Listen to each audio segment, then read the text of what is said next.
On va évoquer ce soir avec l'invité 3 sujets, la Côte d'Ivoire, et avec cette question, pourquoi des pays européens refusent d'accueillir Charles Blé Goudé. Nous parlerons également de la République démocratique du Congo où l'opposant Fayoulou veut faire comme Juan Guaido. Et puis la France et la dépersonnalisation des formulaires polémiques sur la proposition parent 1 et parent 2. On en parle avec Maître Éric Emmanuel Sosa, avocat au barreau de Lomé. Bonsoir Maître Sosa. Bonsoir Samuel Nyaroui. Libéré sous condition il y a de cela 17 jours, Charles Blé Goudé est toujours en résidence dans un hôtel aux Pays-Bas. L'ex-leader de la jeunesse patriotique ne peut pas quitter cet hôtel et fouler le sol néerlandais. Faute de papier, nous apprenons de sources proches du dossier que le greffe de la Cour pénale internationale a sollicité en 25 pays européens pour accueillir Blé Goudé. Mais le refus de ces pays, selon nos informations, se justifierait par la décision rendue par la Chambre d'appel de la CPI. En cas d'acquittement, la justice européenne n'impose pas de conditions à la libération. Il leur est donc difficile de mettre en œuvre les conditions imposées par la CPI et donc d'accueillir sur leur sol Charles Blé Goudé. Maître Sosa, voilà qui se comprend très bien. Non, moi je ne le comprends pas tellement.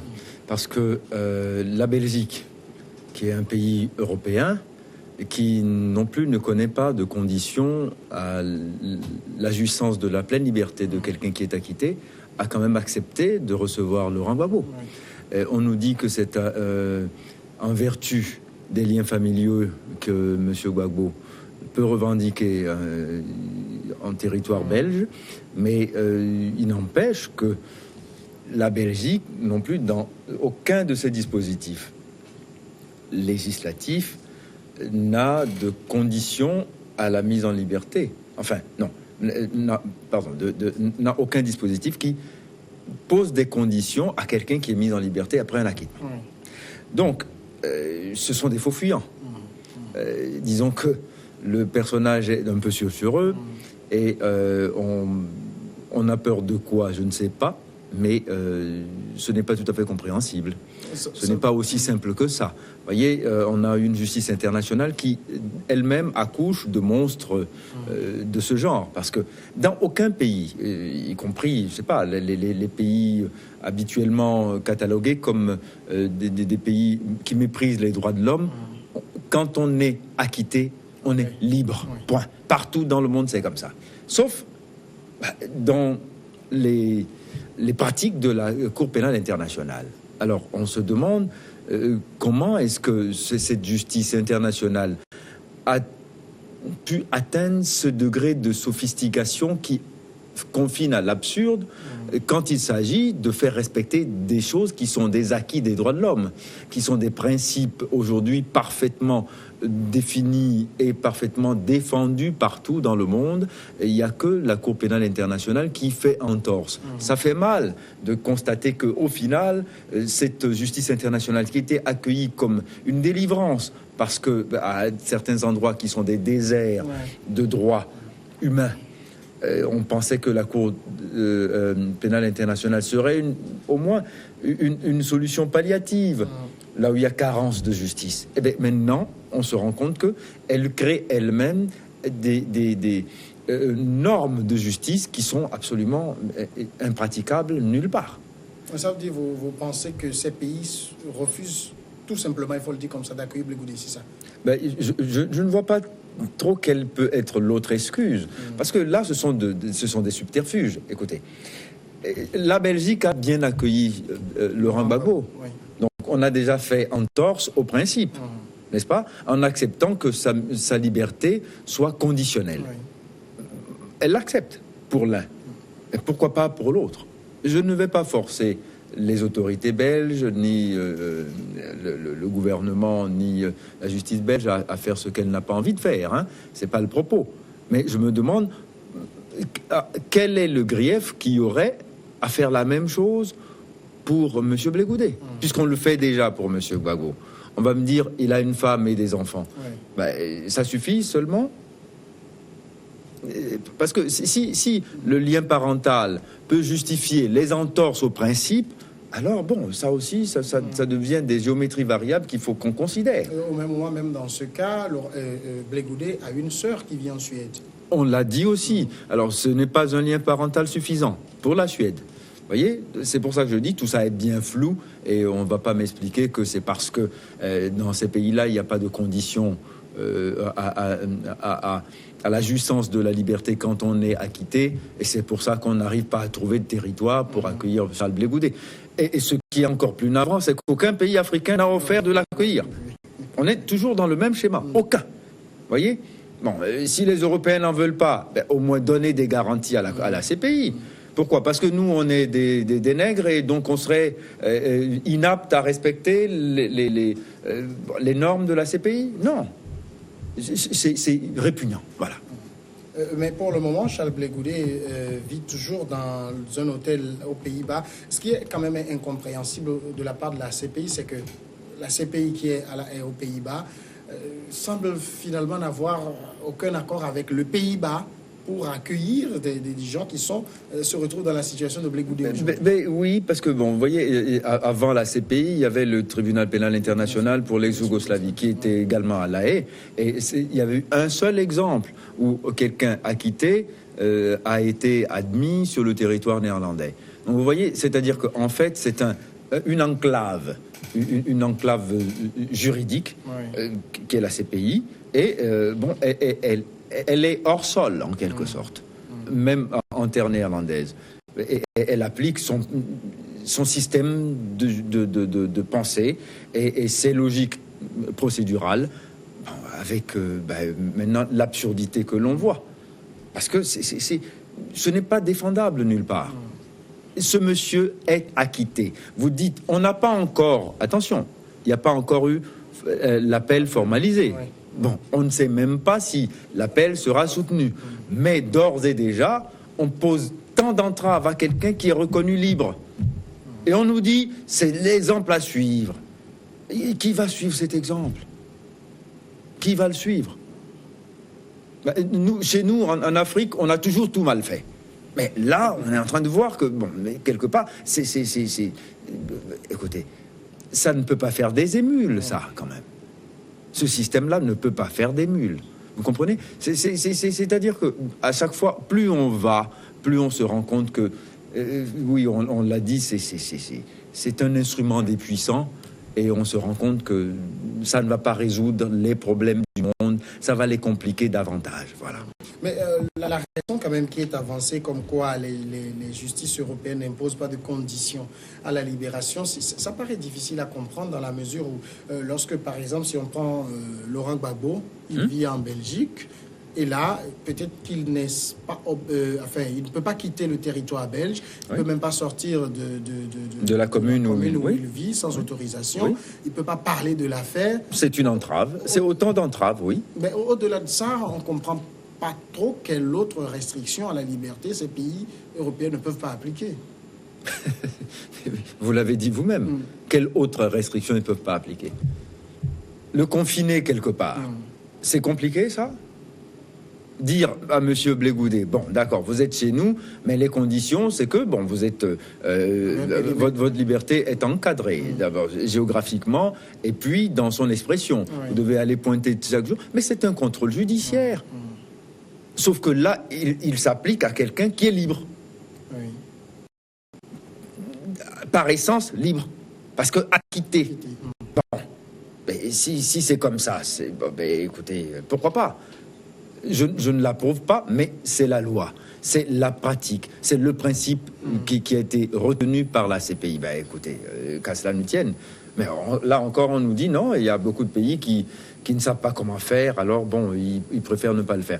Et c'est ce que je dis. Moi, j'en veux à aucun pays européen de refuser d'accueillir M. Blé Goudet. Ils ont le droit absolu de ne pas accueillir quelqu'un dont ils ne veulent pas. Mais les Africains, ils sont où ?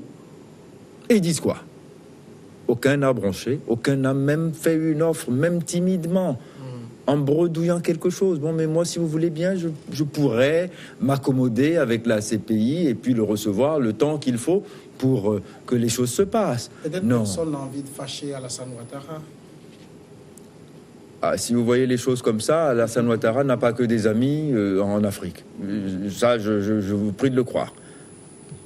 Parmi les chefs d'État africains, il n'a pas que des amis.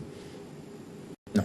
Il y en a qui pensent pique-pendre de lui et qui trouvent que son profil est un profil qui renforce l'attardissement de l'Afrique. Parce que, être aussi zélé à faire le bien des puissances étrangères, ça ne fait pas de vous un Africain très noble, quoi. Hein, pour le dire autrement, sans fâcher personne. Le second sujet, c'est la République démocratique du Congo où Martin Fayulu rêve de faire comme Juan Guaido, l'opposant congolais qui se réclame vainqueur de la présidentielle en RDC, est reparti en campagne pour demander la vérité des urnes, comparant sa situation à celle du président autoproclamé vénézuélien Juan Guaido. M. Fayulu, qui conteste l'élection de l'autre opposant, Félix Tshisekedi, est arrivé lundi à Goma après 2 précédentes étapes à Beni et Butembo dans l'est de la RDC en proie à de violences de groupes armés. Il a encouragé la communauté internationale à ne pas reconnaître le président nommé. C'est par ce qualificatif qu'il utilise, pour désigner Félix Tshisekedi. Au Venezuela, dit-il, ils sont en train de reconnaître celui qui s'est autoproclamé président. Moi, j'ai été élu par le peuple congolais, a-t-il donc rappelé. Finalement, Juan Guaido, ça fait des émules sur le continent. Bien, il n'y a plus guère que le pauvre Fayulu qui est sensible à ce genre d'émulation. Malheureusement, la RDC n'est pas le Venezuela et la RDC n'a pas les mêmes intérêts géostratégiques et politiques pour les puissants du monde, au premier desquels on doit compter les États-Unis. Si les États-Unis avaient un intérêt à ce que Fayulu soit président, il l'aurait été sans même qu'on ait discuté quoi que ce soit. C'est parce que c'est pas dans l'agenda de Trump du tout. Il sait pas où c'est exactement la RD Congo. C'est pas dans son viseur, donc il comprend pas. Le Venezuela, il sait ce que c'est. Il y a beaucoup de pétrole là-bas. Il y a longtemps qu'ils sont là-bas et il faut America First retourner là-bas. Donc là, ça y va, quoi. Les déclarations, les menaces de faire une intervention militaire, on a déjà vu ça. Malheureusement, la pression continue et les États-Unis trouveront toujours des suppôts et des hommes liges, que ce soit en Amérique latine ou dans les pays du Golfe ou parfois aussi en Afrique. Avant, quand il y avait le système bipolaire Est-Ouest, on comptait beaucoup de chefs d'État africains qui étaient les agents de la CIA. Aujourd'hui, ça a un peu diminué, ça n'a pas disparu, ça a juste un peu diminué, disons dans la prégnation, quoi. Mais on a toujours eu ça. Et malheureusement, M. Fayulu, il ne trouve pas beaucoup d'alliés, même pas au sein de l'UA, qui avait, à un moment donné, voulu donner de la voix. Et puis, très vite, il s'est ravisé, parce qu'ils s'y sont pris mal, procéduralement, c'est tout. Sinon, non. Il y avait une protestation, une indignation sincère de l'UA à l'époque. Mais maintenant, tout est rentré dans l'ordre. On a fait l'Assemblée générale, on a accueilli les bras ouverts le nouveau président élu, guillemets ou pas, et puis c'est fini. Donc la messe est dite. M. Fayulu, je crois qu'il a déjà fait faillite. Il rêve debout ? Non, il est toujours bon de tenir et de ne jamais laisser la flamme s'éteindre. Vous voyez, le combat de Fayulu, même si politiquement il sera peu payant, je crois que symboliquement il est nécessaire. Il est nécessaire pourquoi ? Pour rappeler que la règle doit être des élections transparentes et crédibles. Ça doit être la règle. Ici, cette règle a été violée. Que quelqu'un le rappelle avec courage, je crois qu'on peut au moins lui donner ce crédit. Donc non, dire qu'il rêve debout, non, il rêve pas. C'est parce que c'est un véritable cauchemar pour nous autres Africains, quand ça se passe comme ça. Parce que qu'est-ce que vous voulez ? Vous direz quoi de Jean Ping ? Il rêve pas non plus. Il a les mêmes revendications. malgré la brutalité avec laquelle c'est accueilli, c'est bon de pouvoir dire haut, fort, que c'était une mascarade, qu'on a volé la victoire du peuple et qu'on lui a substitué une victoire arrangée. Mais on est également, quand on écoute quand même la rhétorique de Martin Fayulu, dans cette forme de cette forme de politique où on veut que ce soit forcément la communauté internationale qui reconnaisse les dirigeants pour qu'ils soient véritablement dirigeants. Alors que là, en RDC, quand on voit très bien la situation, on a un peuple congolais qui semble s'être accommodé du président qu'il a. Non, une bonne partie. Un peuple congolais qui s'est résigné à la chose. Parce qu'on lui a vendu ça comme étant le moindre mal, parce que c'était le prix à payer pour une paix relative. Mais bon, pour l'instant, en tout cas, il y a un semblant de paix. Hein, voilà, mais bon, il y a encore des zones où il y a une belligérance active, mais bon, où on n'a pas encore de solution. On n'a pas encore trouvé de gouvernement. Bon, mais Monsieur Tshisekedi est président et apparemment, on devrait s'en satisfaire. Bon, ce n'est pas ma vision des choses, mais bon, oui, le peuple s'est résigné aussi. Parce que, vous voyez, si il se révolte, il y aurait quoi? Il aurait eu quoi à la place? Des tueries, un bain de sang. Donc, bon, après, les gens, ils se disent, OK, d'accord, on ne va pas se faire tuer pour ces gens-là. Vous voyez, pas même pour Fayulu. Et on peut les comprendre. Donc aujourd'hui, ils se sont dit, bon d'accord, on va les laisser parce que finalement, c'est blanc, bonnet, bonnet, blanc. Entre Kabila et Tshisekedi. Il faut voir les mamours qu'ils se font, les accolades interminables, viens ici que je te reprenne, etc. Non mais bon, ça va, on a compris. Tout le monde a compris. Bon, Monsieur Fayulu, je ne pense pas qu'il espère que la communauté internationale vienne à son secours et déconstruise complètement ce qui a été aussi savamment et machiavéliquement conçu. Donc, là également est toute la question. Martin Fayulu, même si peut-être comme vous le dites, son courage est admirable, mais il va le faire jusqu'à quand? Il va tenir jusqu'à quand? Jusqu'à l'épuisement des forces. Et là, le problème, c'est qu'on n'a plus assez de forces lors des prochaines joutes électorales pour combattre. Mais le problème, c'est que, vous voyez, en fait, ce pourquoi je ne jetterai aucune pierre à Martin Fayulu, c'est que pour l'instant, j'ai l'impression qu'il est tout seul. Oui. Alors qu'il y a encore une opposition en RDC. Il y avait une coalition derrière Fayulu. Pourquoi cette coalition ne se met pas en branle pour déjà penser aux étapes suivantes? Vous évoquez le silence de Moïse Katumbi, Jean-Pierre Bemba. Entre autres, mais il n'y a pas que. Entre autres. Parce que même là, dans sa tournée, il n'a été accompagné que de Adolphe Mouzito. Oui. Et il y a même d'autres ténors de la Mouka qui ont annoncé qu'ils se retiraient simplement de la coalition. Mais oui, parce que ils se sont rendus compte que c'était plié, c'est fini. Mais finalement, il n'y a que Martin Fayulu qui ne voit pas la réalité. Si, mais attention, je crois qu'il est parfaitement lucide. Il la voit, mais il dit, et urbi et torbi, que c'est du vol. Et ce n'est pas parce qu'il va se taire que ça va cesser d'être un vol.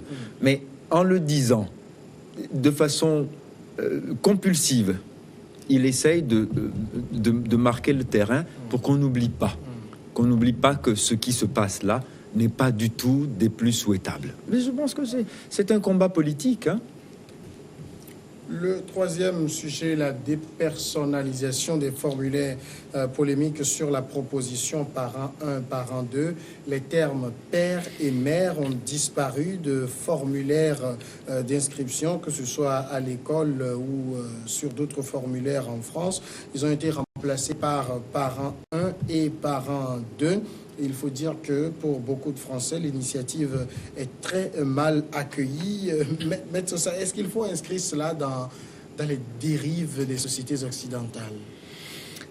Oui, incontestablement.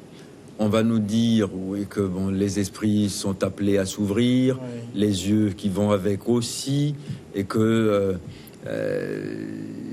le vocabulaire doit les accompagner en adoptant la même élasticité. Mais jusqu'à où? Parce que il faut toujours voir les choses par rapport aux déterminants, mais aussi aux déterminés. Parce que l'enfant dont on dit parent 1, parent 2, bon, d'abord, comment créer la hiérarchie, comment il choisit qui est le 1, qui est le 2, qui décide qu'il est le 1, qui décide qu'il est le 2, par quel prisme on décide de l'attribution des numéros. Bon, est-ce que le 1 est plus important dans le cœur de l'enfant? Bon, la question ne se pose pas s'il s'agit de papa et maman. J'aime papa et maman, et puis c'est tout. Hein, j'aime pas plus papa ou maman. Bon, après, ce sont des affinités qui se créent.